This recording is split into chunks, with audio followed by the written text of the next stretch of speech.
welcome to Change the Culture.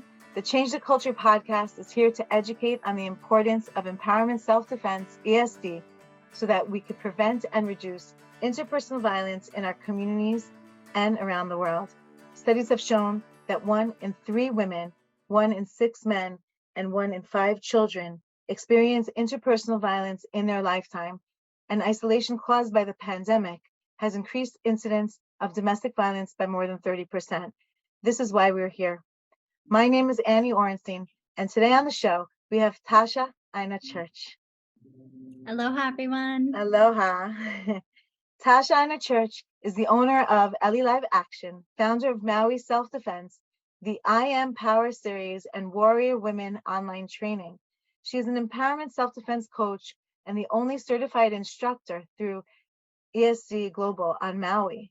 Tasha has over 20 years of self-defense experience studying 7 styles of Japanese martial arts, Tai Chi, and boxing, along with warrior spirit training, impact, ESD Global, and her main style being Aikido. Welcome, Tasha. Aloha. Aloha. So happy to be here, Annie. Thanks for having me. Thank you for being on Change the Culture. It's a privilege to have you on the show.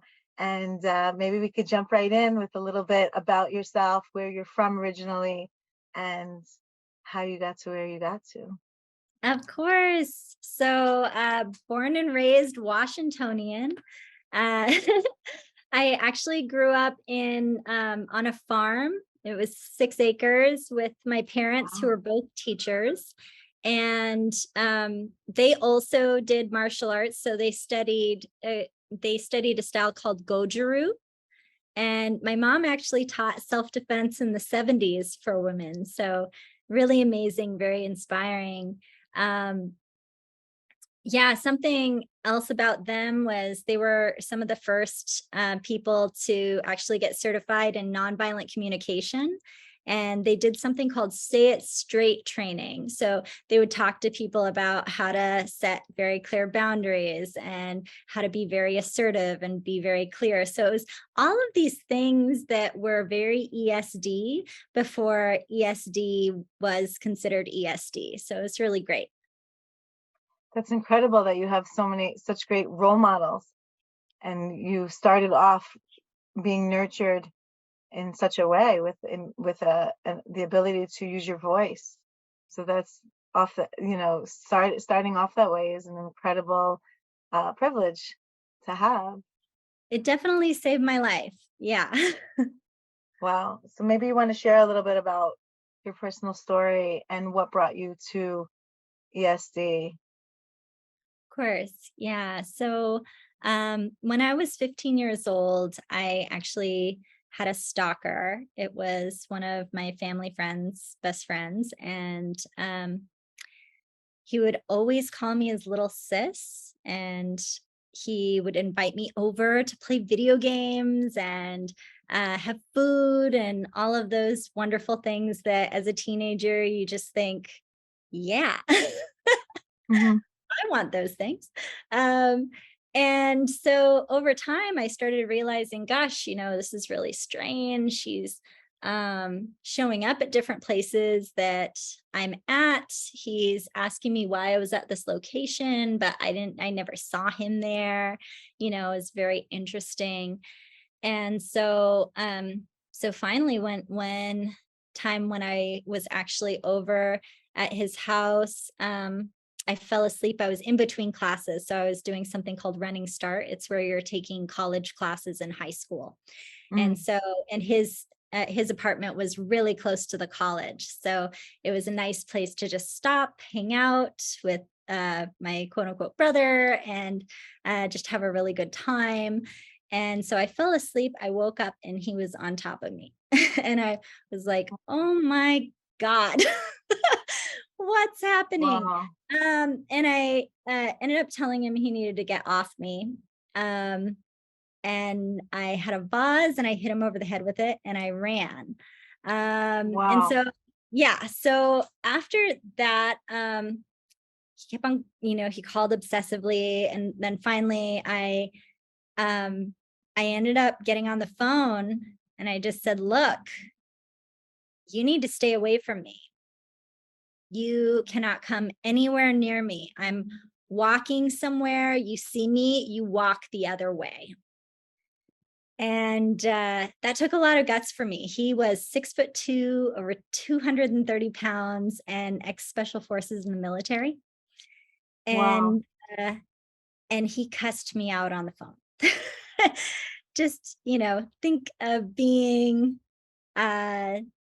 18 years old and having somebody say every horrible word that you've never heard.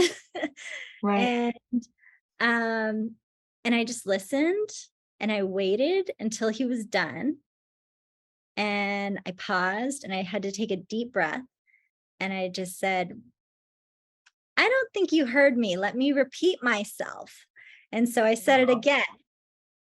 When you see me, you walk the other way. You can't talk to me.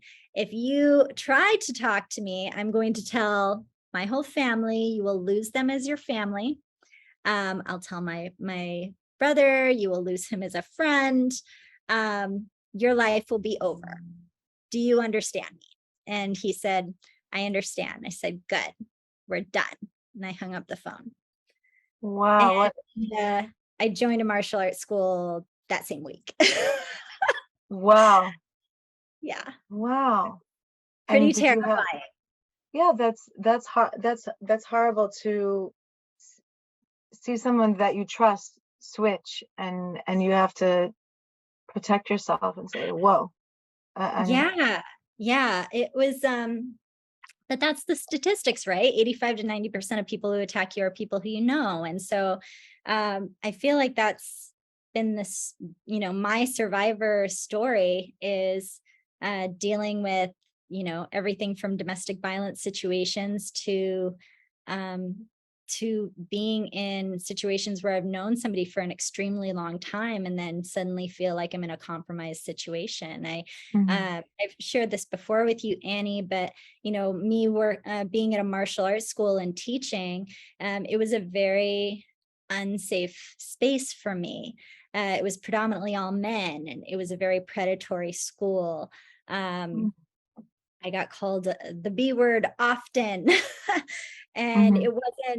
it wasn't like I had done anything wrong. It would just be something where some guys really didn't like women, and it's like, you stupid B. Mhm. So and then everybody would laugh. And I just thought, okay, this is what I'm dealing with. But I loved the arts. I studied 7 different styles of Japanese martial arts, and I just loved it. And my main Aikido teacher was a woman. And so that was like my saving grace. Her name was Venus Coburn, and she was absolutely amazing. And Spitfire, we're still friends. She gives me amazing testimonials, which I thank her for. Awesome. And she's just really awesome. But she didn't understand or know what was happening to me at that school. And it was really hard. I was a lot younger, and being a teenager, there were instructors who were in their 20s, and I was just coming in, and I ended up dating one of the instructors, and it was a very abusive relationship. And yeah, and then after that, it was like, once we broke up, then other people in the school had eyes for me. It was really a lot to navigate as a Mhm. young early Mhm. 20s person, Mhm. and very, very hard. So I felt very isolated because I grew up in such this amazing environment. And I think that so many kids, they struggle with this because they have all these things happening to them at school, or they have stuff happening, in their social environments that they just don't want to talk to their parents about, because it's not like they don't love their parents. It's more of, they don't want their parents to look at them differently. And I just could not stand the idea that my parents would look at me and see that I was broken. And Mhm. that was just really hard. It was a really difficult moment, because I just wanted them to look at me and see, their little girl. So Right. You wanted them to be proud of all the choices that you were making to empower yourself, taking things to the next level, um, self-defense and learning, and you didn't want them to think that you weren't in a situation that you were in a situation that was compromising. absolutely. Yeah. Yeah. So it was tough. And I as an outlet, I used to go salsa dancing. I loved dancing and moving. I felt present in my body, because so much had happened with the relationship with my instructor, and different stuff like that, where I just didn't feel connected to my body anymore. And so salsa dancing, I got to move, I got to feel in me and present. And it was really beautiful. But I always told everyone at the salsa dancing, I used to go to a ballroom. I'd always tell them, no dating salseros. It was the, You would oh, set a boundary. why you no call? And I'm like, no, no, no, no salsero, no salseros. And it was interesting because I spent a year getting to know the community, and made a lot of good friends. There were a lot of great girlfriends there. Um, and after a Is this in year, Washington? it This is is in in Washington Washington. State, in Hmm. Seattle. Yeah. Hmm. And so yeah, after a year, like one of the top salsa dancers in Seattle, he offered to buy me a drink. And I said, just a drink, like, one, thank you, sure. And he bought me a drink, and it was roofied. Wow. So um I was roofied. I was taken from the ballroom, and Wow. I had to fight for my life. I was driven over an hour away, from the location that I was at, and that was actually my saving grace because I couldn't move for a large majority of the drive. And so when I finally got to the house, he had taken me up to the bedroom, and he left for a second. And I just kept on telling myself, like telling my limbs, move, do something. And I ended up grabbing my keys, and I had fumbled around. And when he got into the room, I hit him in the face with the keys. And Wow. I was able to move, but I fell down a flight of stairs, and then I had to drive myself home at 3 o'clock in the morning. So Wow. Wow. That's so intense. And such a, you saved yourself. It's such a miracle because it's really um scary. I can't imagine. I mean, I know that this is something that's very prevalent in in bars and things. Women go out and nightlife. they have to nightlife, and it's not something that I grew up knowing. But I understand that it's something that we all have to be aware of the of what what could things that could happen. We have to be, be aware of these situations and how to get out of them. And every time you share this story, you're enabling other women to be more aware. Not even before we get into learning ESD, even before we get into the mindset, it's really by you telling your story, which is one of the 5 principles of ESD: think, yell, run, fight, and tell. So here, when you tell your story, it's not only helping you, but you're helping tons and tons of women and individuals around the world that need to know how to protect themselves in situations like this. And by hearing what you did and how you stood up for that and how you got out of it, and what helped you heal from that. Well, Annie, I actually, part of the tell, I had a best friend who was also in salsa. She was actually 4 hours away, and she had to work the next day, or 3 hours away and had to work the next day. And so I called her because I didn't want to call the police. She really wanted me to call the police. And I said, look, I'm wearing a dress that's just in shambles. Am obviously under the influence because I have drugs in my system. I have no idea what those are. Mm. And I had an alcoholic beverage. So yeah, at this point, I just want to get home. And so she was Did you such, feel responsible? I mean, obviously we have to it make wasn't about sure responsible. not to I, blame I a victim, God forbid, but just not going to the police, would they would question, It was very much, I thought I would be blamed by police. I thought it would be a lot of victim blaming. I remember I also had, because of my background, I'm mixed race, I'm indigenous. There's a lot of fetishizing for indigenous women. And I had been pulled over previously by a police officer who was actually off hours. He wasn't even working. And he wanted me to get out of the car, even though there was no indication of me drinking. And he wanted me to walk a line. And then he made comments about the clothing that I was wearing, which was also a salsa dress. So for me, I just really didn't feel comfortable calling the police. I didn't feel safe doing that. And I didn't want to be blamed that night for something where I did know that person for over a year. And it was me setting boundaries for over a year, me telling people I know martial arts, thinking that would be my saving grace. Like, I teach martial arts. And that didn't save me, and I think we do boxing, we do martial arts, we do all of these different trainings because we want to protect ourselves. But that night it hit me that the stuff that I was teaching my students wouldn't work in that situation. I had to use keys instead of using my fists or kicking someone. And afterwards, he spread the rumor that we slept together, which luckily my friend was on the phone with me. So she called him out for it. And then he laughed it off and said, okay, it didn't happen. But just imagining for young girls in their 20s or teens, that experience, how horrible it is. I think that it's awful, and it's something that's happening every single day.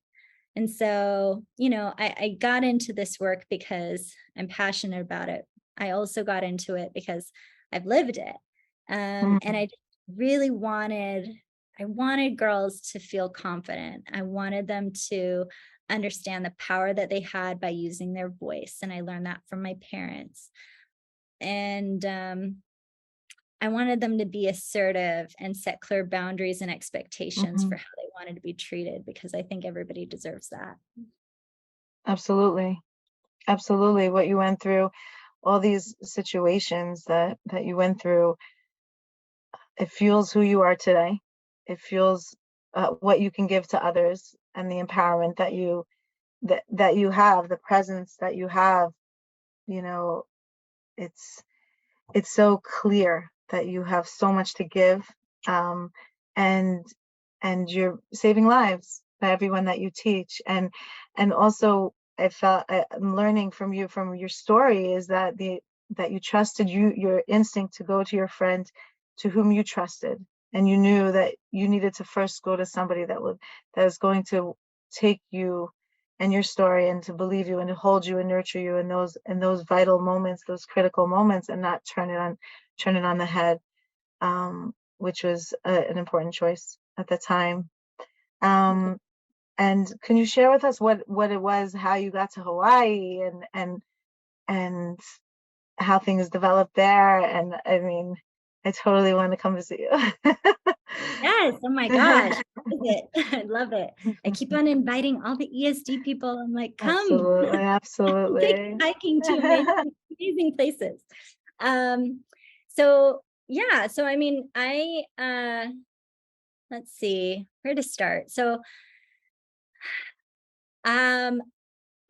I feel like my life has been sort of a trinity of change. I ended up talking about this at the VPEC conference last year. My last big major event survivor story was I had a stalker, and I had lived through an attempted sexual assault at my home the week before my children's book launch, the Washington State History Museum. And so that was this transitioning point where I finally decided I needed to get help. I needed to get support. I needed to go on my healing journey. And that was over 11 years ago, doing the math. And also the partner that I had at the time, that was a huge turning point in our relationship. He ended up going downhill. It was looking to alcoholism and all of this other stuff. And so I remember leaving that relationship and thinking, no more. I deserve to be in a loving relationship with a partner who loves me and who's committed to me. And somebody who I can respect, who respects me. And so I really wanted a fresh start. I think that so many women, after difficult relationships, sometimes they throw themselves into new relationships, and sometimes that's great. Maybe that's the saving grace. I really wanted to just find myself again. I wanted to know what kind of food I liked or what kind of music. And so I told myself 6 months, no dating. Right. And I decided to travel. I went on road trips and I looked at Yelp, like what's the best food at the lowest price, Right. you know? Right. And I went to all these amazing places. And 5.5 months into the 6 months of no dating, one of my new friends invited me to this party where everybody wears white. And I did not want to go. And I told my mom, I was talking to my mom, I don't want to go. I don't want to go. And my mom looked at me and she was like, you need new friends. You need to go out. You need to go to this party and have fun. And so I grudgingly got an all white outfit that I knew I would destroy with food. And I drove up an hour and 49 minutes away and parked behind a clunky old motorcycle, and all of these other cars were like BMW, Lexus, all this other stuff. I knocked on the door and there was this young guy at the door who answered, and I breezed past him for the food.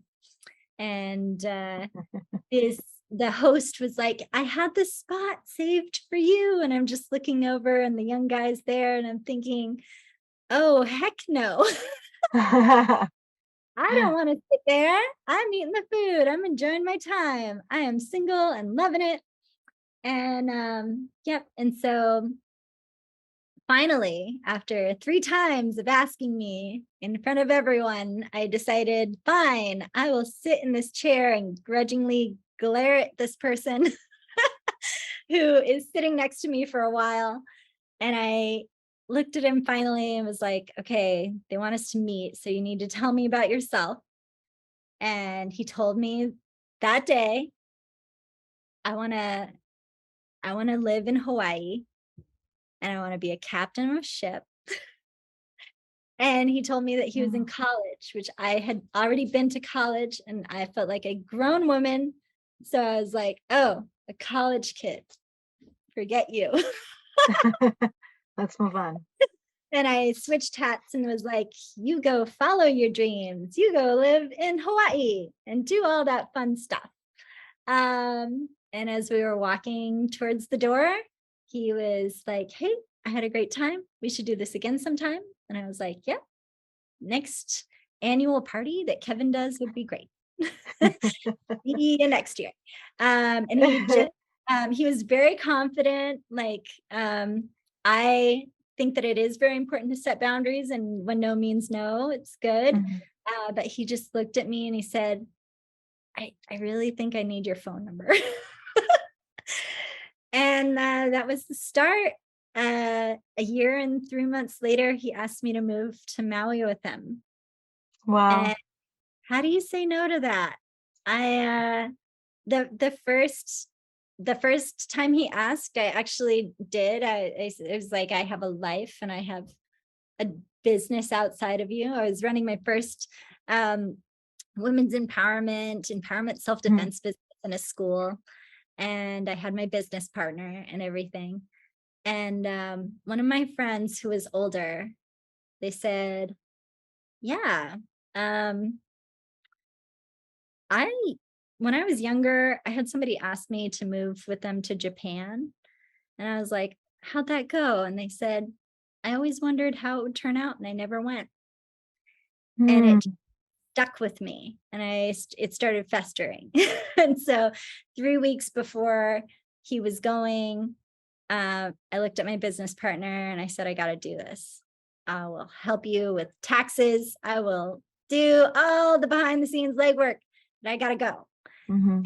And we did it and we moved and I came here and it took a little bit, but I got my LA live action business started in 2016.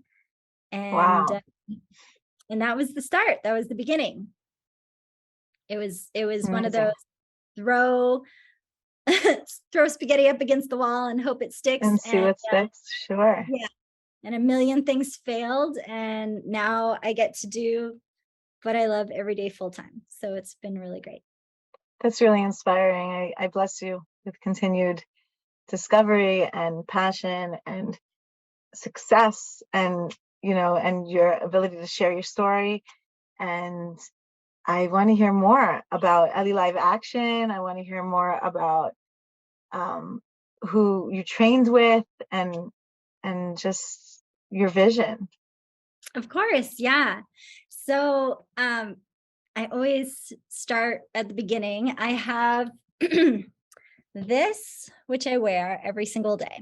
And actually, this is my mom's from the 70s, so I always have her with me. Mhm. But this is from Warrior Spirit Training, and it was my first self-defense training. It was with Jeff Alexander, who taught Rocky Balboa for the movies. And Wow. it was crazy. It reminds me so much of Impact. Mhm. Yet, and so it had these guys who were called Bothas. And so they were all dressed in black, had these huge helmets on, and they would act out, they would act out as attackers. And so I did this training with my mom, and it was amazing. And it was definitely life-changing. And that was the start.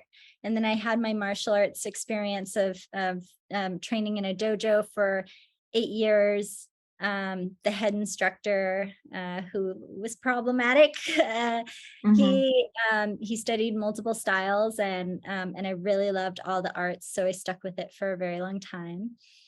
And then ESD came around, and I knew Antonella Spatola. I had met her online. I was like, Wing Chun, oh my gosh, she's amazing.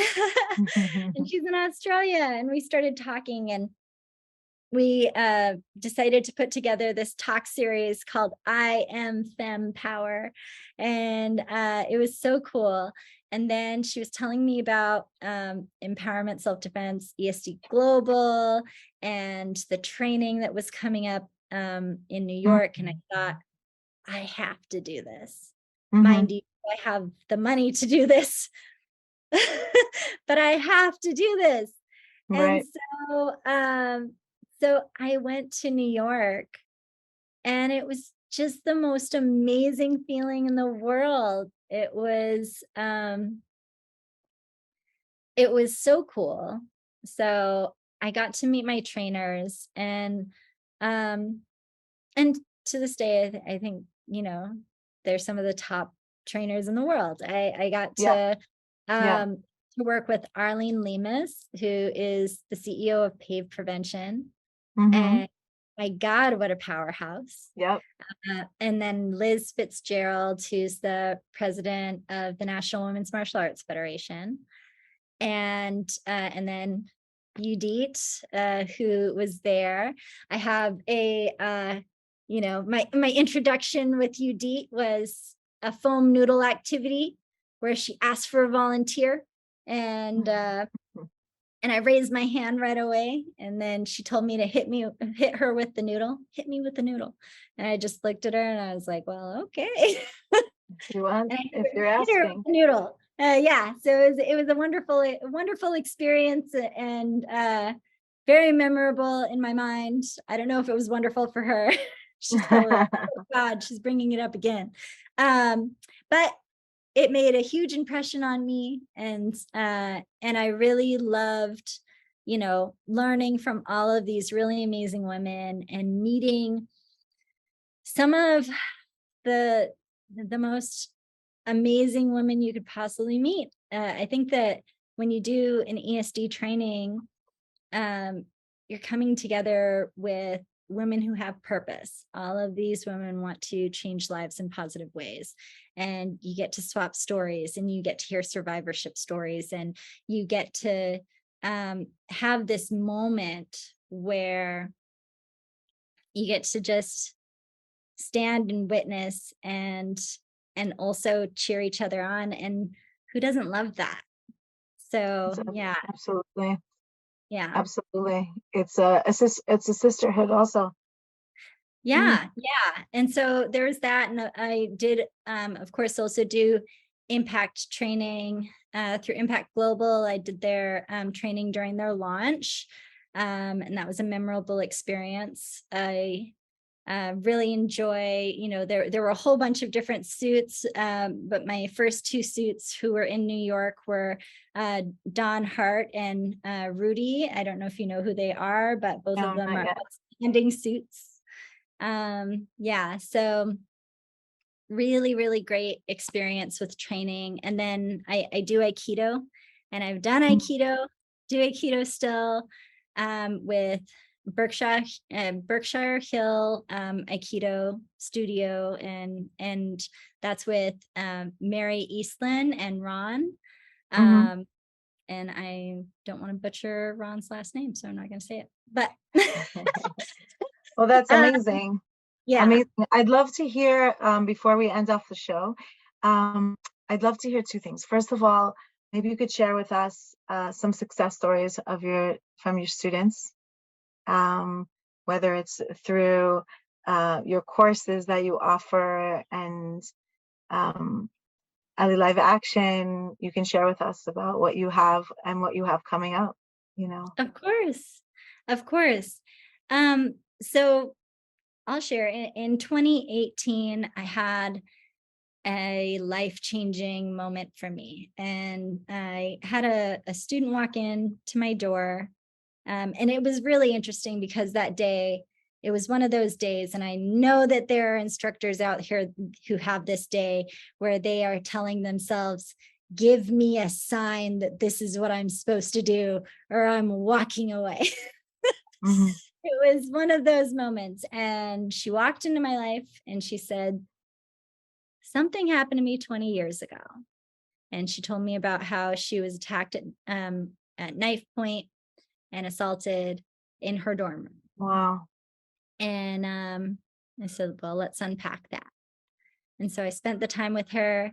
And after that was done, she just gave me this look, and she goes, everyone needs to know what you just taught me.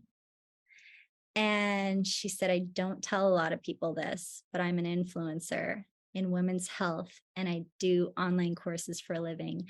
And I have a methodology I will teach you so that you can teach people your self-defense online.